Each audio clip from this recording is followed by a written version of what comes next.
Olá,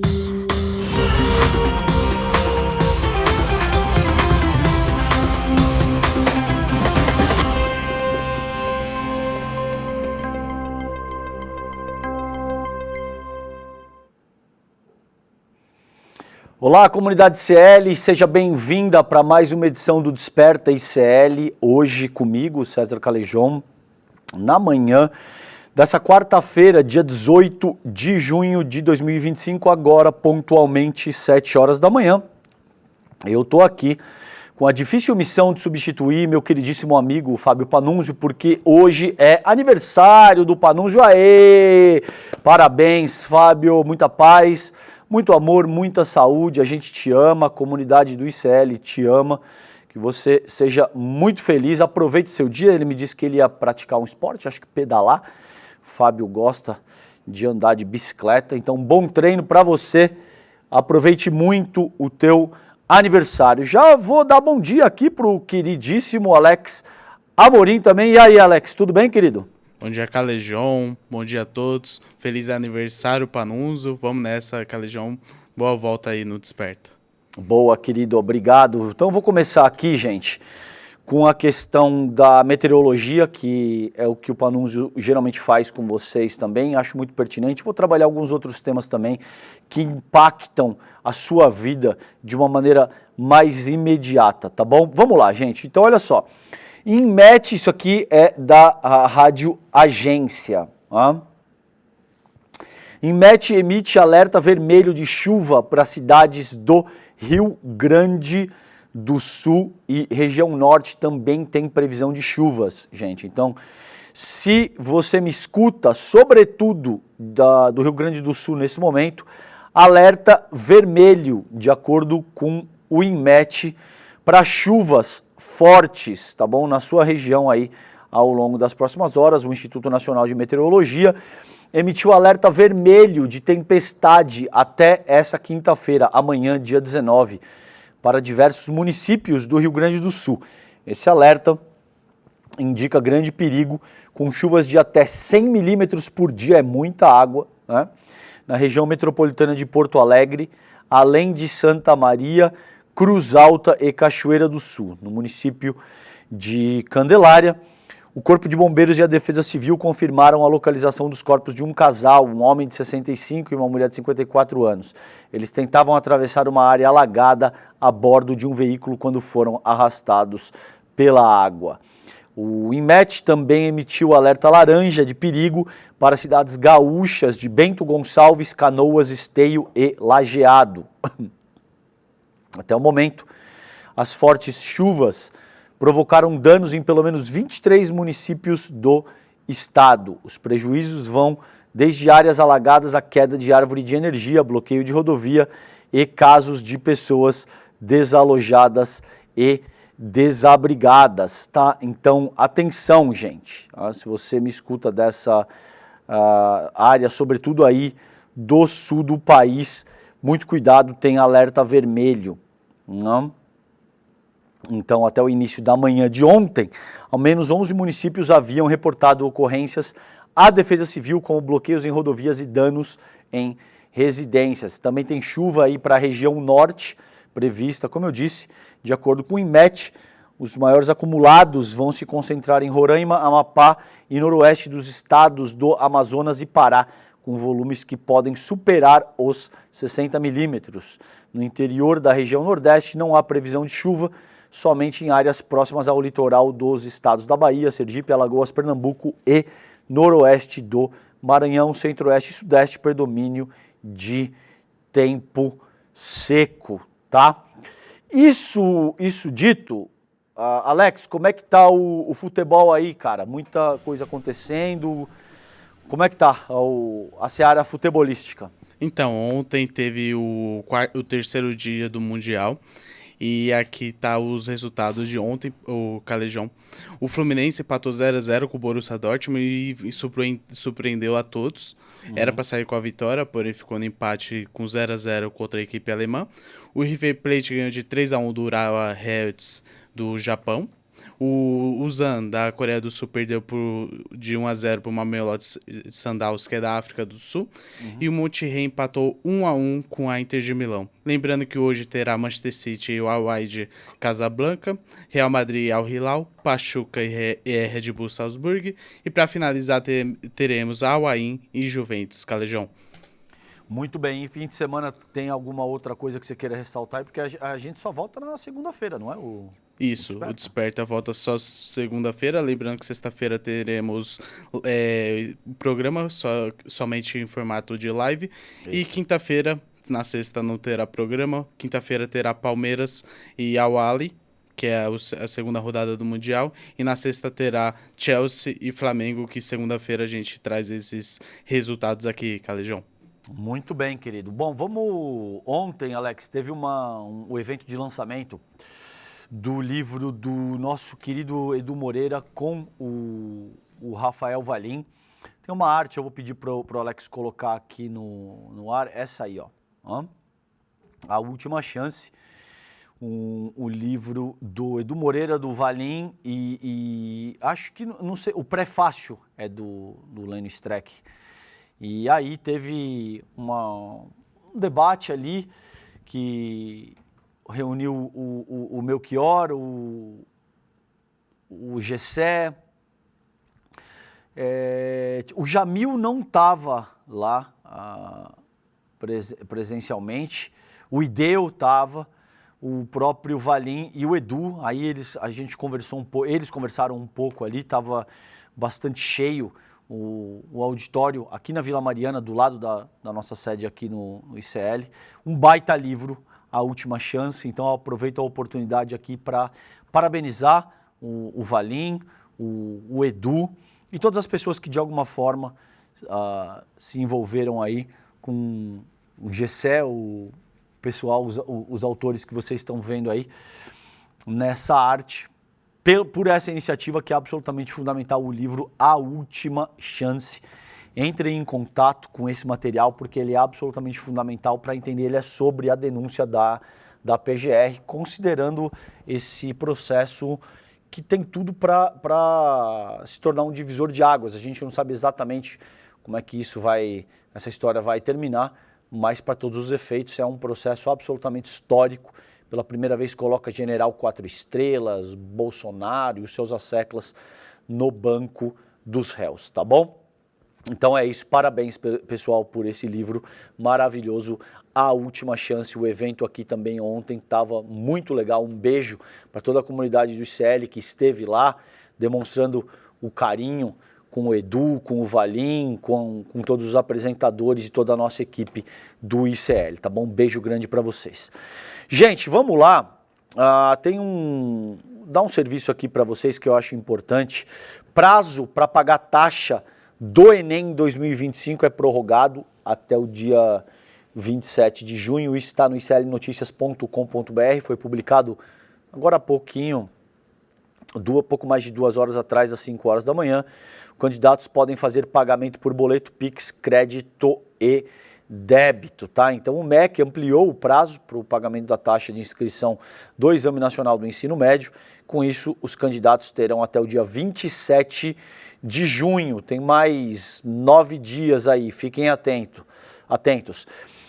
Para fazer o pagamento, a inscrição é confirmada após o pagamento. A taxa é de R$ 85,00 e o pagamento pode ser efetuado por meio de um boleto gerado na página do participante, Pix, cartão de crédito ou débito em conta corrente ou poupança, a depender do banco, tá bom? Então tá aí o serviço, isso é importantíssimo, fiquem atentos. Estudem também, porque é absolutamente fundamental, e tranquilidade na hora de fazer a prova, tá bom? Gente, uma notícia do Estadão aqui, que também eu gosto de trazer essas coisas para o Desperta, porque vocês começam o dia bem informados e vocês também têm uma real noção do que afeta a vida prática, cotidiana, de como é que as notícias do dia afetam o seu bolso. e a sua vida e a vida da sua família de uma forma mais ampla. Então aqui, isso aqui foi publicado ontem e atualizado pela última vez, 20 horas e 46 minutos, das colegas Mariana Carneiro, Pepita Ortega, Naomi Matsui e Victor Ohana, tá? Congresso derruba veto de Lula e reestabelece parte dos jabutis que encarecem conta de luz. Vocês sabem, jabutis é esse termo utilizado para se referir a determinadas coisas que seriam assim atípicas ou anormais num conjunto legislativo, numa regra, numa medida, tá bom? Vou tomar água, gente, porque é muito seco o tempo aqui. Seca a garganta da gente, às vezes, quando a gente fala demais aqui no Desperta, tá? Então vamos lá. A Frente Nacional dos Consumidores de Energia calcula que medidas custarão 197 bilhões de reais nos próximos 25 anos. O custo será bancado por encargo cobrado de todos os consumidores. O Congresso Nacional derrubou nessa terça-feira, ontem, dia 17, trechos do veto do presidente Lula no projeto de lei que cria regras para a produção de energia eólica em alto mar, o chamado pelo jargão de eólicas offshore. Durante a tramitação, parlamentares inseriram na proposta original uma série de jabutis para atender a diferentes geradores de energia, o que poderia custar até 17 bilhões por ano, 17 bilhões de reais por ano, segundo a consultoria PSR. O financiamento desses programas será cobrado de todos os consumidores, o que poderia elevar as contas em 7,5%. O presidente Lula decidiu então vetar todos esses jabutis. E aí ontem o Congresso Nacional colocou parte dos vetos de Lula em votação e decidiu derrubar os vetos à prorrogação do incentivo para fontes de energia renovável como biomassa, eólica e solar, o que obriga a contratação de 4,9 gigawatts de pequenas centrais hidrelétricas e a contratação de 250 megawatts de hidrogênio produzido a partir do etanol no Nordeste e 300 megawatts de energia eólica no sul do país, tá? Então, desde maio, havia essa indicação para a derrubada dos itens do veto relacionados ao Proinfa. Já sobre os outros trechos derrubados, o acordo foi anunciado pelo líder do governo no Senado, Randolfo Rodrigues, logo no início da sessão do Congresso. A Frente Nacional dos Consumidores de Energia estima que os jabutis que foram reestabelecidos ontem custarão 197 bilhões de reais aos consumidores nos próximos 25 anos, valor que será cobrado dos consumidores, encarecendo contas de luz em cerca de 3,5%. Tá? Aí tem uma nota divulgada pela frente que diz o seguinte, abre aspas para a nota: o Poder Legislativo, mais uma vez, demonstra desrespeito pelos princípios constitucionais e democráticos ao persistir na defesa de propostas que prejudicam a população e ao conduzir o processo legislativo ignorando os regimentos internos, impedindo que a sociedade civil tenha uma ampla e plena participação e aprovando sumariamente medidas de grave repercussão sem base técnica nem justificativa econômica, afirma essa nota. A única coisa que não passa no nosso Congresso são questões de reorganização no que diz respeito aos benefícios e benesses das camadas mais abastadas da nossa população. Aí você não consegue passar. Taxação de superfortuna, você não consegue rever benefício de viúva de militar, renúncia fiscal da ordem de 800 bilhões, aí, de fato, o Congresso age como um tipo de, digamos assim, sindicato patronal para defender os interesses do grande capital no país, tá? Bom, gente, então, olha só, isso aqui também é importante ao encontro disso. O Congresso derrubou outros vetos do Lula e a gente vai ver aqui, então, o Congresso derruba vetos do presidente. Os parlamentares retomaram pensão vitalícia a crianças vítimas de Zika e derrubaram tributação sobre consumo em fundos de investimento. Então vamos dar uma olhada aqui. Entre os vetos que caíram nessa terça-feira, está um que permitiria a cobrança dos novos impostos sobre consumo em fundos de investimento. A derrubada da medida foi acordada pelo governo junto à bancada do agronegócio. A bancada ruralista também conseguiu a derrubada de outro veto, este do governo Bolsonaro, que dispensava registro para a produção de bioinsumos, como a gente acabou de salientar aqui. O governo tinha vetado esse dispositivo sob o argumento de que contrariava o interesse público, mas o Congresso Nacional retomou essa questão. E aí, como eu li anteriormente, outro veto derrubado resultou no aumento de 164,8 milhões no fundo partidário, dinheiro público repassado aos partidos para se manterem. O dispositivo, aprovado pelo governo, mas vetado pelo Congresso, previa dar ganho real para o fundo a partir do reajuste pela inflação desde 2006. Então aí a lista dos vetos, o fundo partidário, bioinsumos e autocontrole agropecuário, nova lei de licitações, registro e taxação de agronegócios, pesquisa com seres humanos, infraestrutura verde e autopeças, licenciamento para atividades espaciais, revisão de benefícios sociais, diretrizes orçamentárias, 2024-2025, indenização às vítimas do Zika, marco da energia offshore, isenção para fundos, FIIs e FIAGROS, programa de transição energética, tá? Naturalmente eu não vou ter tempo para me aprofundar em tudo isso, mas eu achei que seria relevante que vocês estejam atentos para essa questão, porque isso mexe diretamente no teu bolso, tá bom? E na forma, naturalmente, como você vive e como a tua família vive também. Gente, fala, Alex, quer citar alguma coisa aí? Imagina, querido, não tem problema nenhum. Se tiver alguma coisa urgente aí também, só me chamar aqui que a gente vai pro ar, tá bom? Gente, outra medida que afeta diretamente a macroeconomia e o seu bolso é isso aqui, ó. Após 9 meses subindo os juros, o Banco Central pode interromper ciclo de alta da Selic nesta quarta-feira. Esse texto é do colega Alexandro Martello, está publicado no G1 nessa última madrugada aí, faz umas 7 horas que esse texto foi publicado. Comitê de Política Monetária, o Copom, que subiu a Selic por 6 reuniões seguidas para conter as pressões inflacionárias, se reúne em Brasília. Diretores do Banco Central aguardam desaceleração da economia para adotar política de juros menos agressiva. Não sei muito não, hein? Não sei não. Existe a perspectiva de que talvez permaneça nesse mesmo patamar ou que até aumente. 0,25%. O Lula foi bastante incisivo durante a gestão do Campos Neto e agora ele apontou o Galípolo para a presidência e os juros não caiu nada.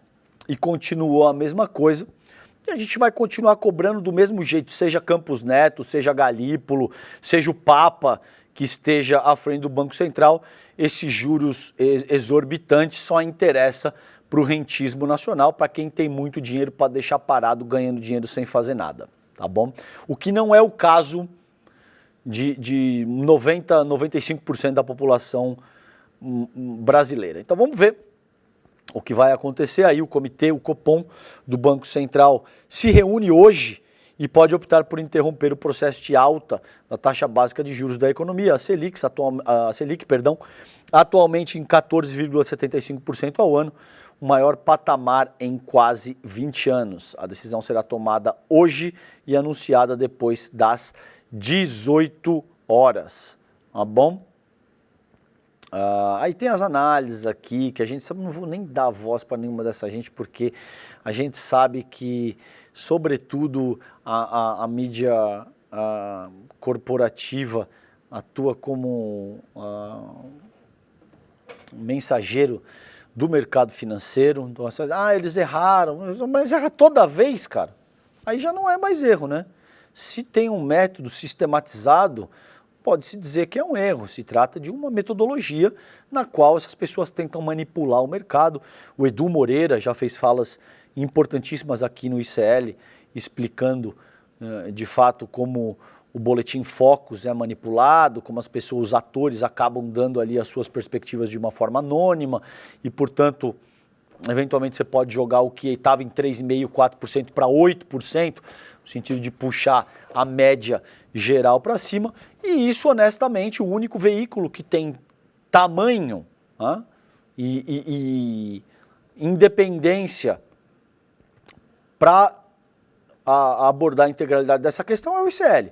Porque, eventualmente, você tem veículos menores que vão fazer um bom trabalho nesse sentido, mas que não tem a ressonância que o ICL tem no sentido de alcançar o país inteiro e pautar o debate público. E aí você tem outros veículos que têm essa capilaridade, mas que naturalmente não têm a independência necessária para trabalhar esse tema com a seriedade e com a honestidade e integralidade que ele requer. É o que a gente faz aqui no ICL todos os dias, tá bom? Gente, um texto da Luciana Lima, aqui no Platô BR. Derrotado na Câmara, governo recorre a emendas para tentar manter aumento do IOF. Você sabe, o governo está às voltas aí com essa novela do IOF, vai para lá, aí reformula isso, reformula aquilo, tenta atender aos interesses dos congressistas, aí depois o Hugo Mota diz que não, que quer cada vez mais, enfim. A gente está assistindo essa novela aí, sob o comando do Hugo Mota, diz o texto da colega Luciana Lima. Plenário aprovou por 346 votos a favor e 97 contra o requerimento de urgência do projeto que derruba mudanças nas alíquotas do imposto, tá? O Planalto vai usar o período das festas juninas para acelerar liberação dos recursos. Então, isso é mais uma derrota para o governo federal. Essa sessão barrou o aumento do imposto sobre operações financeiras, teve um clima forte de rivalidade, com deputados de oposição vibrando a cada declaração de voto ou orientação contrária ao governo. É óbvio que o que está aí, gente, tá trocando em miúdo para vocês, é que a oposição quer forçar o governo a ter que cortar na área social, com Bolsa Família, com BPC, com outras coisas que são fundamentais, sobretudo para as camadas mais empobrecidas da nossa população, porque a oposição joga a favor do povo brasileiro para absolutamente nada e sabe que, nesse caso, existe um custo político pro governo Lula em ter que mexer nesse tipo de coisa. E, de fato, a direita e a extrema-direita estão minimamente preocupadas se você vai ter uma parcela expressiva da população que perde a capacidade de comprar remédio, de pagar aluguel, de comprar comida, enfim, de fazer a manutenção da própria subsistência. Essa gente não está absolutamente nem aí. Eles veem essa parcela da população brasileira como sei lá, uma peça descartável que pode ser utilizado ao bel prazer dentro dessa estratégia política de desidratar politicamente o governo Lula. O que está em jogo aí exatamente, tá? E aí o que implica essa urgência? Ao levar a urgência do PDL, que é um decreto legislativo ao plenário, o presidente da Câmara, o Hugo Mota, marcou o ponto com a oposição mais radical e com o centrão. Agradou, assim, a uma parcela importante do amplo leque de legendas que apoiaram sua eleição para o comando da casa. São dados, tá? Não é a minha opinião. 346 votos num total de 513, vocês podem fazer a conta. Isso é mais do que os 2/3 necessários, por exemplo, para tocar PEC e esse tipo de coisa. É muita força. 346 votos é uma força avassaladora dentro da Câmara Federal, tá? A base parlamentar de Lula também participou da eleição de Mota, mas desta vez ficou isolada e não chegou nem a 100 votos. Com a aprovação do PDL, de autoria do líder da oposição, o Luciano Zucco, do PL, Rio Grande do Sul, a noite da segunda-feira, 16, foi dos adversários do Planalto. Depois de meses de aproximação do Lula, o Mota mostrou a face independente e impôs ao governo uma derrota acachapante, tá bom? Não só ao governo, é importante que isso seja dito.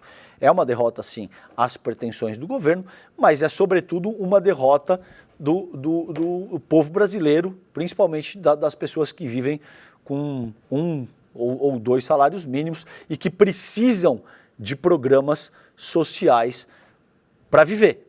É basicamente isso, porque no limite o que está em jogo é isso. O governo vem achando caminhos para não tentar cortar em programa social dentro da estratégia que muita gente considera equivocada, de que foi estabelecer o arcabouço fiscal, tá? E aí a Glaze vem fazendo aí meio de campo, o Rui Costa tem aqui, de nada adiantaram os esforços do Planalto para escapar da derrota. No sábado, o Lula recebeu o Mota e o ex-presidente da Câmara, o Arthur Lira, no Alvorada, para uma reunião com o Haddad, com o Rui Costa e com a Gleisi Hoffmann. Os assuntos principais foram aumento de impostos e a liberação de emendas parlamentares atrasadas. É evidente que existe essa questão das emendas também, sobretudo por conta da atuação do Flávio Dino no STF, que vem demandando o mínimo, gente.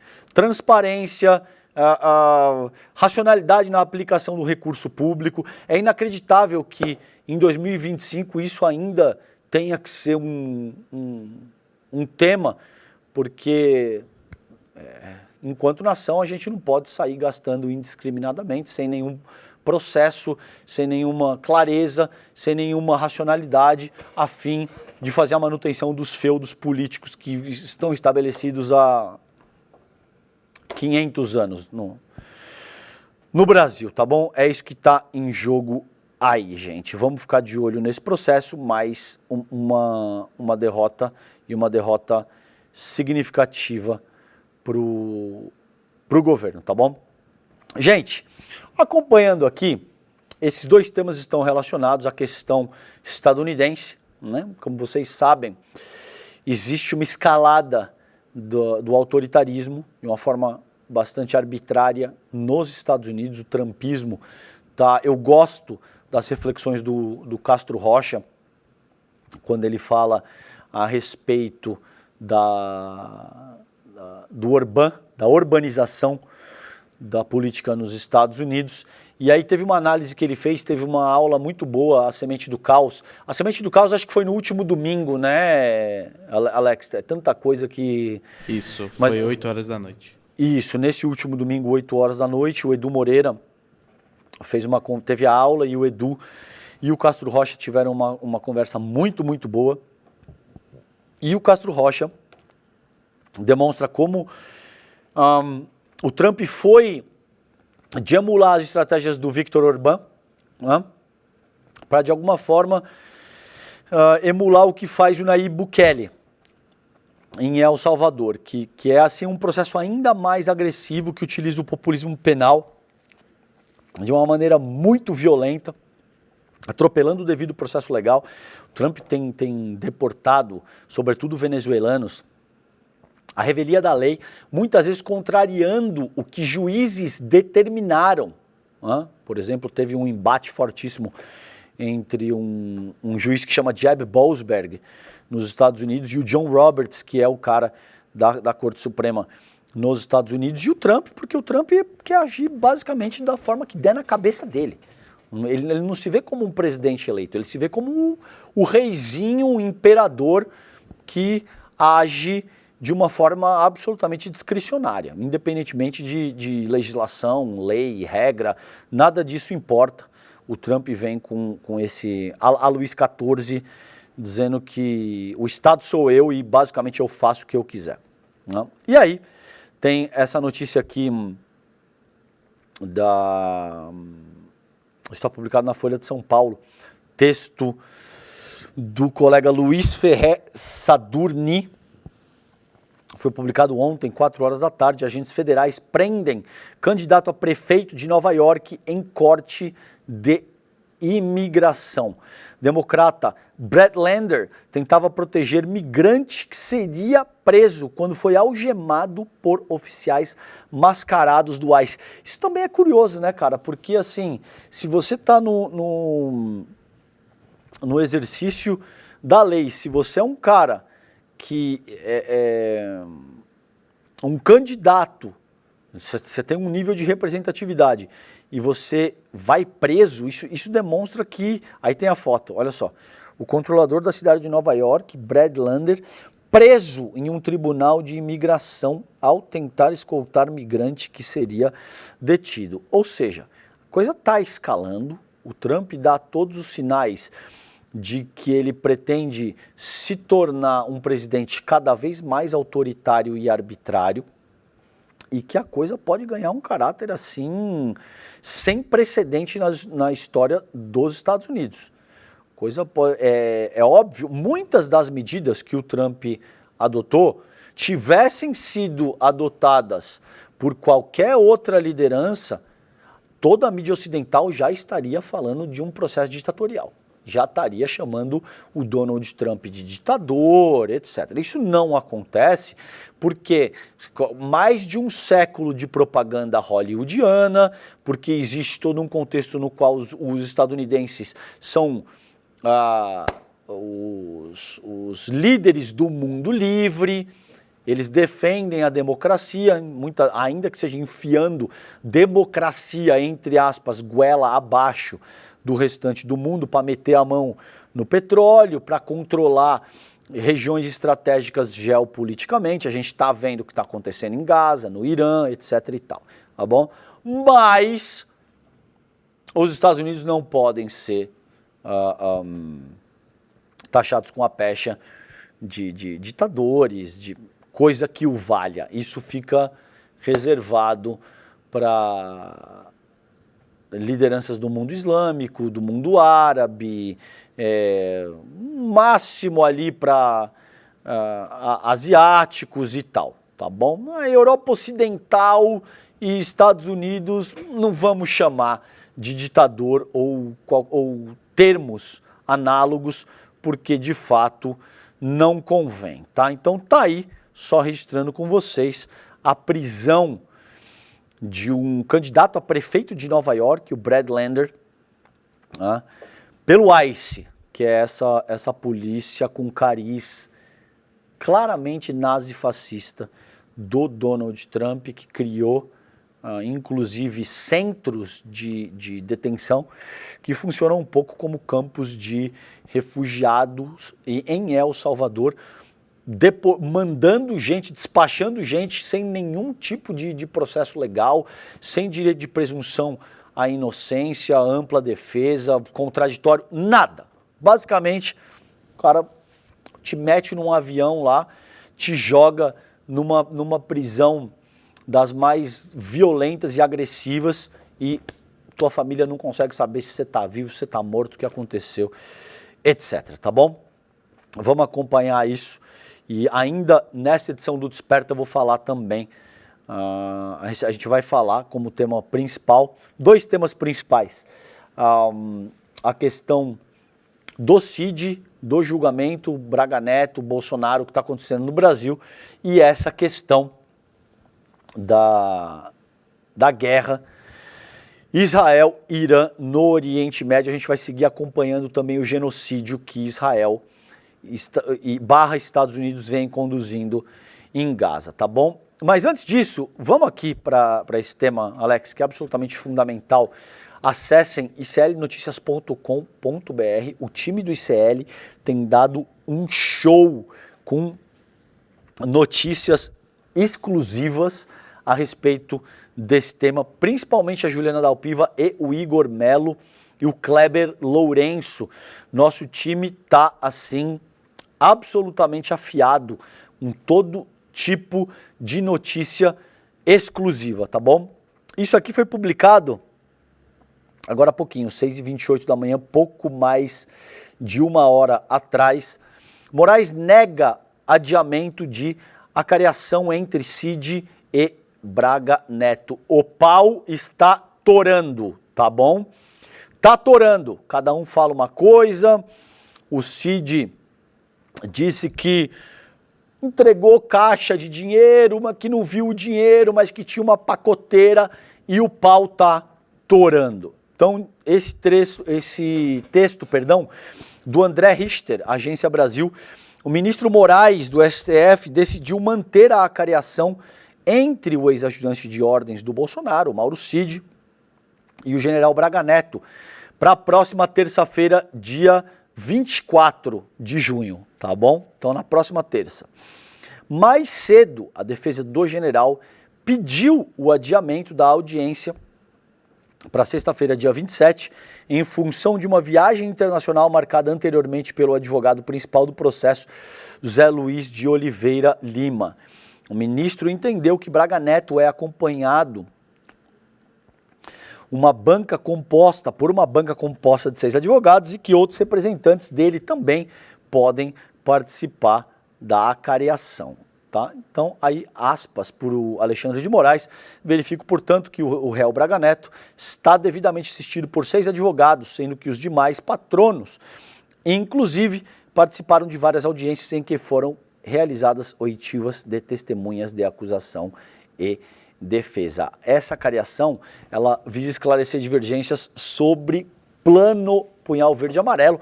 Como vocês sabem, o punhal verde e amarelo é o plano no qual pretendia-se matar autoridades da República, o Lula, né, o próprio Alexandre de Moraes, o Geraldo Alckmin, e aí a ideia de uma forma mais ampla era criar um caos, a convulsão social, para se decretar estado de sítio, de defesa, aquela balela do artigo 142 sendo interpretado para viabilizar o exército como força moderadora, aí aquela coisa, na volta a gente compra, passam-se 21 anos de um regime militar, como de fato a gente viu entre 64 e 1985, tá bom? Então, de acordo com os advogados do general, a acariação é necessária diante de divergências nos interrogatórios de Braga Neto e Cid, ambos réus, na ação penal da trama golpista.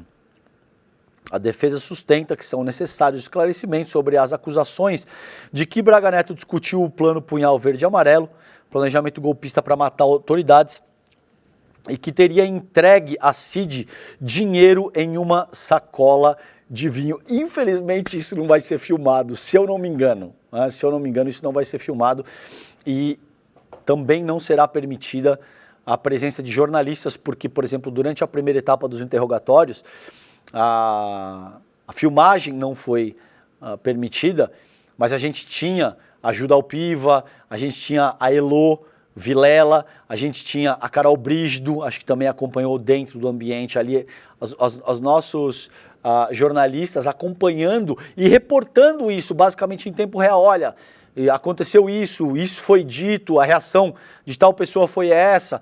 Agora parece que nessa ocasião isso não vai acontecer, tá? Vamos ver, seria legal, porque o pau vai torar. Então, o Braga Neto foi interrogado na semana passada pelo Moraes e negou ter conhecimento do punhal verde e amarelo e de ter repassado a Mauro Cid dinheiro dentro de uma sacola de vinho para que fosse entregue a militares que faziam parte do esquadrão da elite do Exército, os chamados Kids Pretos, tá? Que é esse grupo de elite do Exército que seria usado para efetivamente conduzir o golpe de Estado, principalmente sabotando rede de energia, conduzindo atos de terror para criar um nível de instabilidade que fosse adequado à intervenção militar, tá bom? Então vamos acompanhar este muito perto, porque o pau vai torar. Pegue a sua pipoca e acompanhe, não em tempo real, né, mas os desdobramentos desse negócio, porque é uma etapa fundamental dessa questão do julgamento que a gente está acompanhando, tá bom? Gente, outra notícia aqui que é absolutamente importante e eu quero trabalhar com vocês é o seguinte. A Polícia Federal encontra áudio, isso também no iclnoticias.com.br. Já sabe, acordou, acessa iclnoticias.com.br, porque sempre furo de reportagem, notícia em primeira mão, alguns dos principais colunistas do país, todo o time ali sob o comando do nosso queridíssimo Chico Alves. Então, melhor conteúdo da internet brasileira, iclnoticias.com.br. Essa aqui foi publicada ontem, 17 horas e 21 minutos, PF encontra áudio de conversa entre Bolsonaro e Ramagem para blindar o Flávio Bolsonaro. Ó, que surpresa, quem poderia imaginar, não é mesmo? Um cara que disse publicamente, olhando para uma câmera em juízo, que eu não vou esperar eu não vou dizer o palavrão que ele usou, vocês sabem do que se trata, eu não vou esperar a minha família para então trocar quem quer que seja, se não puder trocar ali vai trocar no outro, se não puder trocar no outro vai trocar o ministro e acabou. Foi exatamente isso o que o Bolsonaro disse sobre a Polícia Federal durante o desgoverno dele. E não por acaso, o Sérgio Moro saiu da administração Bolsonaro atirando, dizendo que o Bolsonaro queria exercer ingerência na forma como a Polícia Federal estava estruturada. Essa é a gente que agora se diz vítima da ditadura da toga e da PF do Lula. Essa é a gente, entre aspas, é isso que eles afirmam, tá bom? Esse é o tipo de gente que agora banca a vítima perseguida. Bom, então tá aí a conversa entre o Bolsonaro e Ramagem para blindar o Flávio. A gravação registrou reunião realizada em 2020, na qual foram discutidas supostas irregularidades atribuídas a auditores da Receita Federal. Então, durante essas investigações, diz o texto, sobre um esquema de espionagem ilegal da ABIN, a PF identificou em janeiro passado um áudio clandestino de uma reunião entre o ex-presidente Jair Bolsonaro e o deputado federal Alexandre Ramagem, ex-diretor da ABIN. Na conversa, os dois discutem possíveis irregularidades cometidas por auditores da Receita Federal na elaboração de um relatório de inteligência que tinha como alvo o senador Flávio Bolsonaro. É impressionante, nada contra o Flávio Bolsonaro anda. Você pode ter indícios, provas, o Ministério Público, carioca, a questão da rachadinha, o dinheiro da rachadinha, eventualmente, supostamente, veja o que eu estou usando aqui, supostamente sendo utilizado para a construção de prédio em área de milícia, nunca pega nada para o Flávio Bolsonaro. Ele continua se sentindo tão livre, leve e solto a ponto de dar uma entrevista para a Folha de São Paulo, dizendo basicamente que, olha, a gente, quem quer que seja eleito com o apoio do Bolsonaro, vai ter que dar um golpe de Estado. Vai ter que segurar o indulto, nem que seja na marra. É assim, é um senador da República te dizendo que se a gente for contrariado, tem que se atropelar a ordem jurídica nacional. Um senador da República dizendo isso em juízo, dando uma entrevista para um jornalão, dizendo isso dessa forma. Óbvio que depois, né, que ele percebe que, nossa, mas peraí, será que eu acabei de dizer isso com tamanha franqueza e de forma tão objetiva? Bom, isso é um tipo de sincericídio, né? Então, não, é claro que eu não estou querendo dizer o que eu acabei de dizer. Aí ele tenta fazer um certo malabarismo retórico para dizer que ele não disse o que ele acabou de dizer, que era, se a coisa não for do nosso jeito, a gente vai aplicar o uso da força. Ô Flávio, a gente sabe que funciona assim. A gente tem um julgamento estabelecido no sentido de julgar o teu pai e os asseclas, militares, financiadores e tal, exatamente por isso. Porque vocês não aceitaram a derrota na urna em 2022, quiseram atropelar a soberania do voto popular e tentaram implementar uma ditadura bolsonarista nesse país. A gente sabe que esse é o modus operandi do bolsonarismo, a gente sabe que vocês estão sempre à espreita para tentar o próximo movimento nesse sentido, o que é relativamente novo é esse tipo de sinceridade. Nem isso é também, porque o Jair Bolsonaro vem falando explicitamente de dar golpe e assassinar pessoas há 30 anos, pelo menos, mais de 30 anos. Então, nem isso podemos dizer que é de fato uma novidade, tá bom? Então, aí as informações são do jornalista Eduardo Gonçalves, do jornal O Globo. O arquivo estava armazenado em um computador do deputado Alexandre Ramagem. Sabe, eu gosto do raciocínio da Carol Brígido, que ela sempre diz o seguinte: gente, a gente vai descobrindo, a gente, sociedade, tá? Eu digo, a gente vai descobrindo o que os bolsonaristas fizeram aos poucos, mas eles sabem. Eles sabem o que eles fizeram, eles sabem de cada pequeno abuso, de absolutamente cada medida que foi adotada e cada crime que eles cometeram nesse processo. Então, tem muita coisa, tá bom?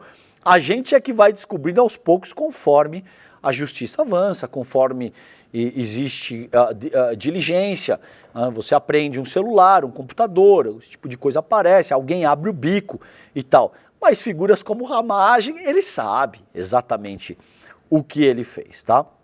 Então esse arquivo estava armazenado no computador dele, o áudio integra o inquérito que apura o uso da agência para a espionagem ilegal de adversários políticos durante o governo do Jair Bolsonaro. A PF indiciou Bolsonaro e Ramagem ontem, dia 17, por suspeita de articularem um esquema paralelo de monitoramento dentro da agência. O senador Flávio Bolsonaro não foi indiciado. Agora tem aqui a revista Veja dizendo que o Bolsonaro não foi indiciado. Isso é uma série de coisas que a gente vai entender ao longo do dia também, tá bom? Então, segundo a PF, a reunião foi realizada no dia 25 de agosto, né, no Planalto, e contou com a presença do Ramagem, do Bolsonaro, e na conversa os dois discutem essas irregularidades e o documento serviu de base para a investigação do senador Flávio Bolsonaro no caso das rachadinhas. Então, vamos acompanhar isso também, porque num trecho da gravação obtida pela PF, o Ramagem afirma que, abre aspas para ele, seria necessário instaurar um procedimento administrativo contra os auditores da Receita Federal, com o objetivo de, abre aspas novamente, anular a investigação e afastar alguns servidores de seus cargos. Essa é a gente que agora banca a vítima, tá bom? Dizendo, fizeram de tudo um pouco, aparelharam absolutamente tudo que poderiam, tentaram dar um golpe de Estado utilizando a PRF, utilizando a máquina pública de uma maneira escabrosa, perderam. Agora, durante o processo de ter que responder pelos crimes cometidos, eles bancam a vítima. E bancam a vítima coitadinhas ainda, sabe? Tipo, tem... meu ministro, posso fazer uma brincadeirinha? Tá certo, o Bolsonaro, pode sim fazer uma brincadeira. Melhor perguntar para os seus advogados, tá? Foi a resposta do Xandão, mas agora somos vítimas perseguidas. Imagina o que estaria acontecendo. Não só com Alexandre de Moraes não estaria mais aí, como deixa claro as pretensões do plano Punhal Verde e Amarelo. Lula, Alckmin, Moraes, esquece, essa gente já teria sido eliminada, fisicamente eliminada. Mas muito provavelmente jornalistas, escritores, o que quer que seja, qualquer um que oferecesse qualquer tipo de antagonismo ou resistência à ditadura bolsonarista, ia estar pendurado em pau de arara, ia estar em cadeira de dragão, tomando tapa na orelha, sendo afogado em barril d'água, esse tipo de coisa, tá bom? Como não deu certo, posso fazer uma brincadeirinha? Essa é a origem do bolsonarismo que se aplica para o Jair Bolsonaro, para o Flávio, para o Ramagem. Eles são muito corajosos e dispostos enquanto eles estão por cima.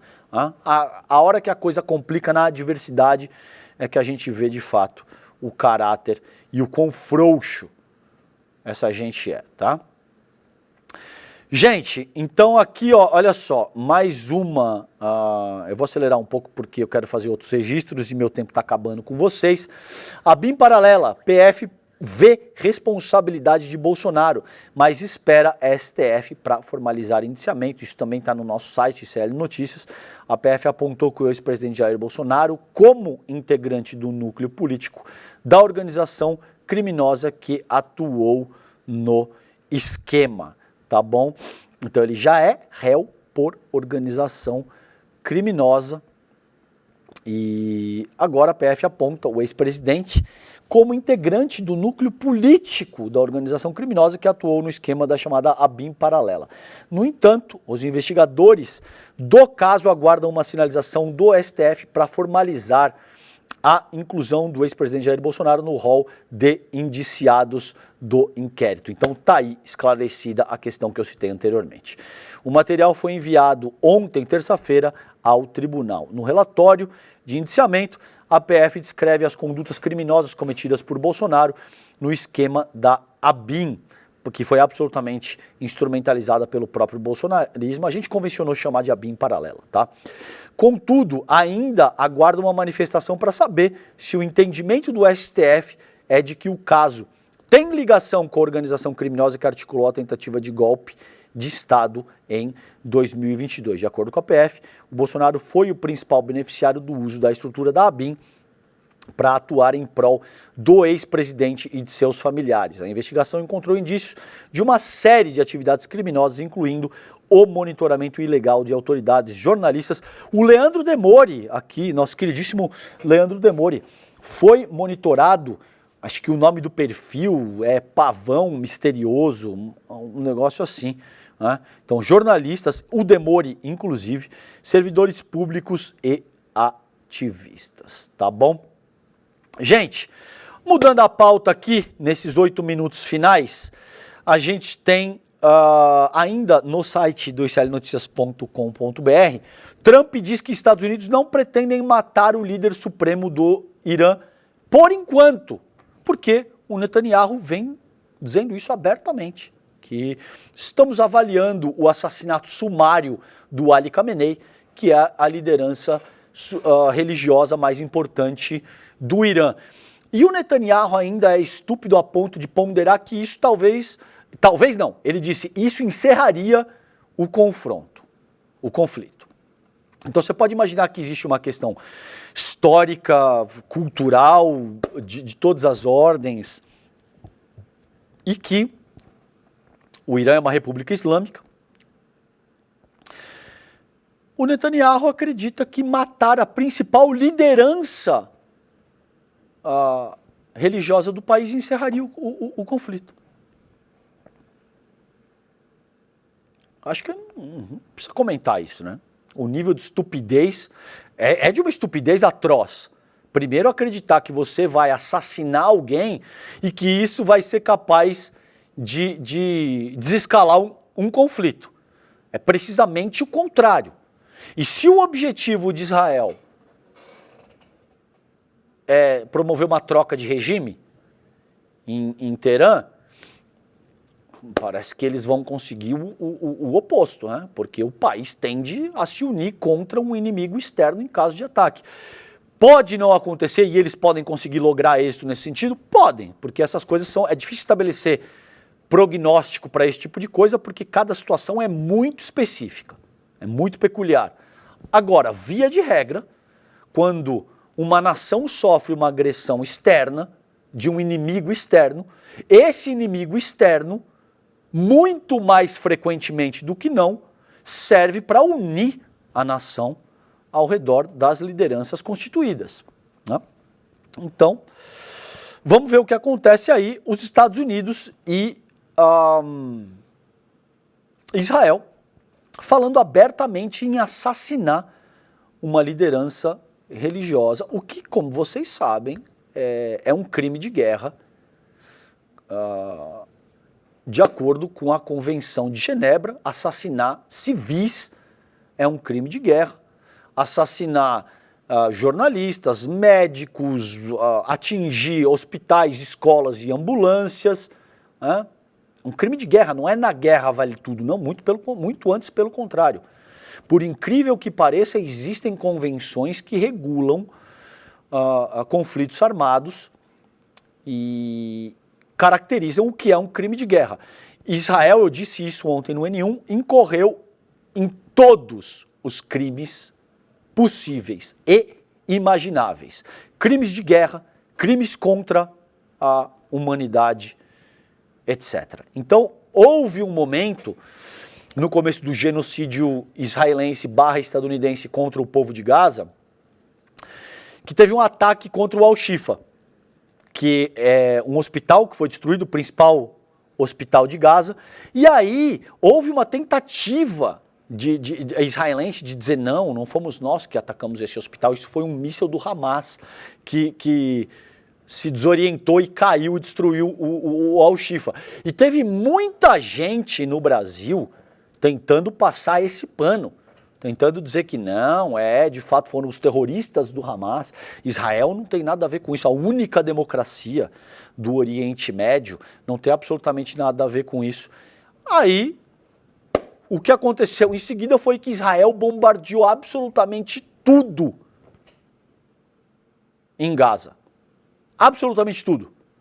Vídeos de ambulâncias e médicos sendo sumariamente executados, hospitais, escolas, universidades, mulheres, crianças, animais de estimação, tudo que se mexe em Gaza foi dizimado pelo regime genocida sionista, sob o comando da extrema-direita israelense, personificado sobretudo pela figura do Netanyahu, tá? E aí essas pessoas assim simplesmente, não era vocês que estavam dizendo que Israel não bombardeia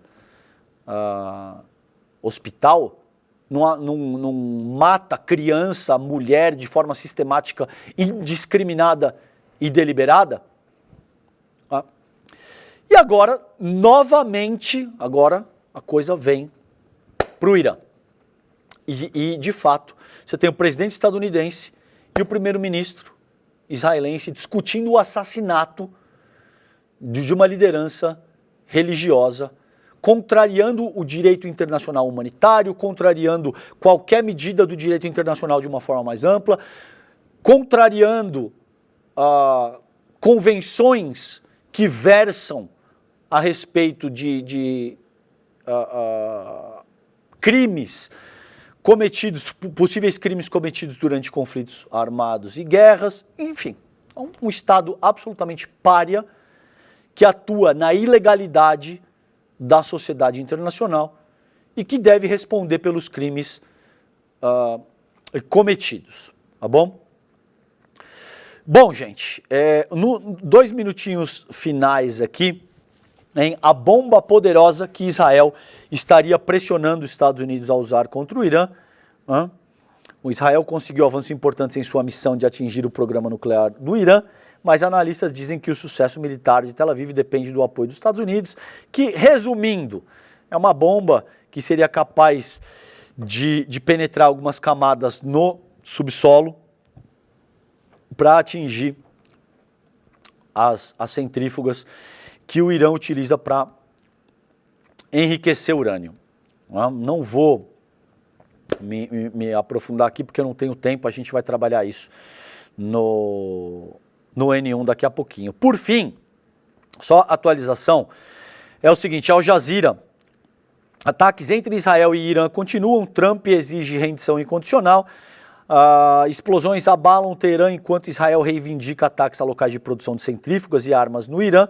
Com o conflito agora no 6º dia, os ataques ocorreram depois que o Irã lançou mais mísseis contra Israel, já retaliando o primeiro ataque de Israel, incluindo o projeto hipersônico Fatah. E aí tá de fato difícil, o domo de ferro não tem conseguido interceptar todos os mísseis, principalmente míssil hipersônico. O número de mortos nos ataques israelenses ao Irã subiu para mais de 240, incluindo 70 mulheres e crianças. Novamente se repete o que aconteceu, o que está acontecendo ainda na faixa de Gaza, e mais de 24 pessoas foram mortas em ataques iranianos contra Israel. Em Gaza, as forças israelenses mataram pelo menos 89 palestinos, incluindo 70 pessoas que buscavam ajuda alimentar na cidade de Khan Yunis, tá bom? Gente, é isso. Eu preciso chamar o marketing aqui rapidinho, Alex. Web Comunistas, a segunda temporada vem aí, estreia hoje, dia 18 de junho, 10 horas da manhã, com a Laura Sabino e Ian Neves. Tem muita coisa boa que vem com a segunda temporada dos Web Comunistas. Não percam. Com isso, eu termino a edição de hoje do Desperta. Beijo grande para vocês. Vocês ficam com o ICL Notícias, primeira edição, o N1. Eu daqui a pouquinho tô lá também. Fiquem bem. Bom dia para vocês. Um beijo. Tchau, tchau, gente. Don't waste my time. Na loja Sou ICL você encontra camisetas, canecas, mochilas e bonés que carregam ideias.